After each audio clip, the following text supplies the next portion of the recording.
This is center. He hadn't been here but a few months. He doesn't know these guys that well.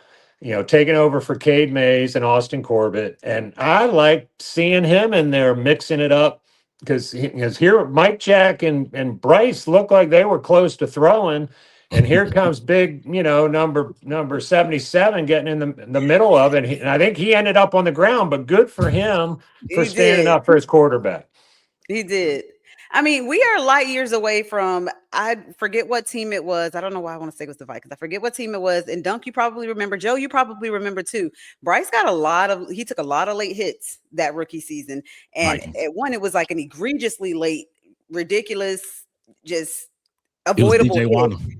It was DJ And Wano. everyone on the offensive line, no one took offense to it. No one got in anyone's face. And this was a game. This was against an opposing team. So to see that culture shift, at least even that little bit, I think that is significant because I remember turning to Vashti in the press box and I was like, nobody's going to say anything about this hit, and I think that's important. Like you said, sticking up for your quarterback.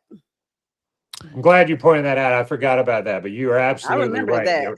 There was at least one game that happened, and maybe more. And Yeah. that's a good recall on your part. Yeah, ironically enough, like I said, it was DJ Wanham of the Vikings. Wow. Wow. That's who that was? Yeah. I thought it was I remembered purple. I was like, I feel like it was the Vikings. But yeah. Ironically enough, it was DJ. But I agree. Like, and I think Icky kind of took that kind of quasi role of the O lineman that kind of gets in there and takes up for him. I remember that Packers game when it wasn't a late hit. Bryce was kind of just lollygagging and he got hit on the sideline, but Icky was one of the main ones over there trying to take up for him as well. And so with Icky out, like I said, it's good to see Luke, who again is kind of just not jumping right in, but that's kind of that. It's part of the job when you're in terms of offensive lineman. You protect them between whistles, after the whistle, whatever it takes. That's your job description. So I am happy. And Dunk, think about this too. You got Fortner in there at center. That Rob Hunt and Damian Lewis haven't been playing team, so you got backup guards, and you've got new tackles with Freeling and Rasheed Walker, and so. Yeah, I mean, I don't like. Maybe no one else does it if Fortner doesn't, but he did, and good for him.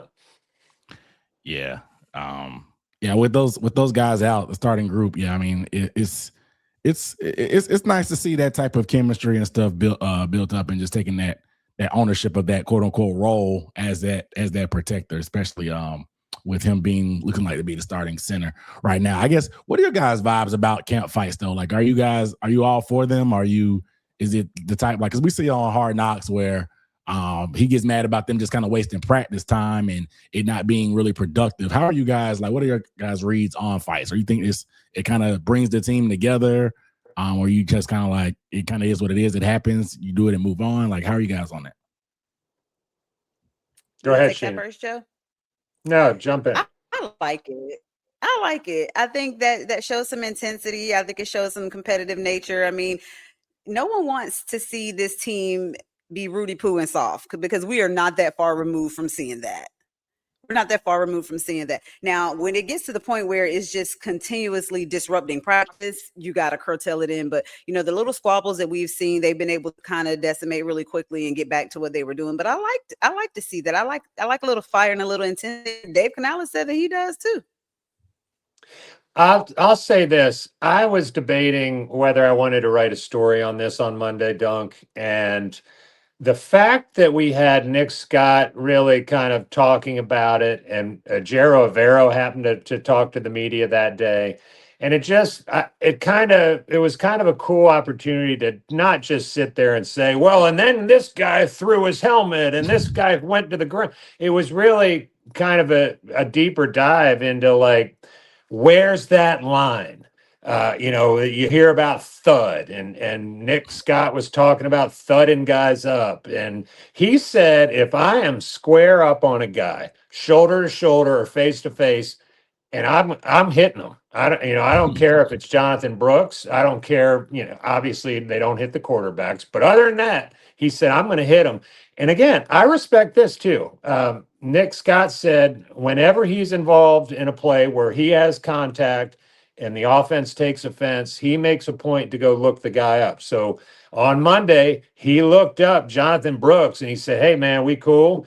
And according to him, and I don't know why I don't think he was lying about it. He said Brooks was like, "Yeah, man, it was good. It was a clean hit." So it's interesting. Yes. Do we blow it out probably more than we should sometimes? Of course we do. In fact, Nick Scott, in answering our questions at one point, he's like, "Y'all are kind of jumping on this. Like, this is not anything that's that big a deal. This is training camp. This is, type A personalities on a hot August day."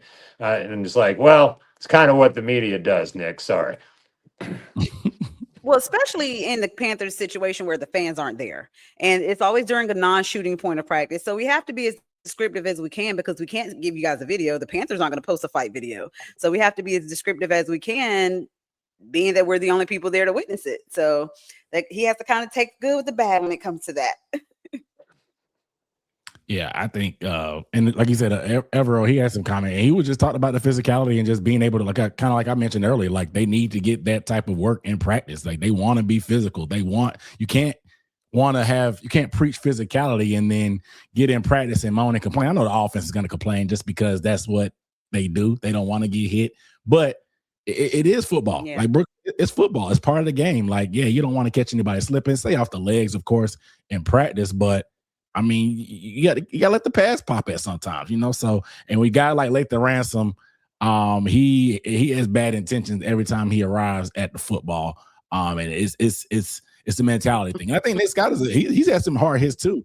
Last season in his own right, even though he's pretty small for his size, he'll catch somebody slipping across the middle as well. So, I'm for the camp fights as well. I agree with you guys, but. Shout out to everybody in the chat tonight. If you are not subscribed, this is Panthers Collective. We are here every week breaking down your favorite team. Make sure you are subscribed. Give the video a thumbs up as well. If you want to set on notifications, you can do that hitting that bell icon. And if you're on mobile, there's a button that says hype us up. It'll help get the word out there for our videos. And we are continuing to grow. And we have been proud and happy with all the support you guys have shown. So shout out to everybody in the chat tonight. My guy Ricky said that Lathan Ransom got to be the worst blackjack player of all time. All he wants to do is hit. JLC313 says, "Is Shedeur Sanders going to win the job or not?" Listen. Good one, man. The comments on that video. Someone said, "I thought my phone was buffering." But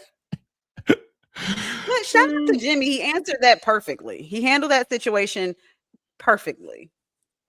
It was funny. The pause before he said something was hilarious. It was just there were birds chirping in the background. It was just pure cinema, actually. It was a very, very well-timed chirp by the bird. J47 says camp fights are part of the game. Can't really help it, but when you play that much, you gotta know when to cut it. I agree.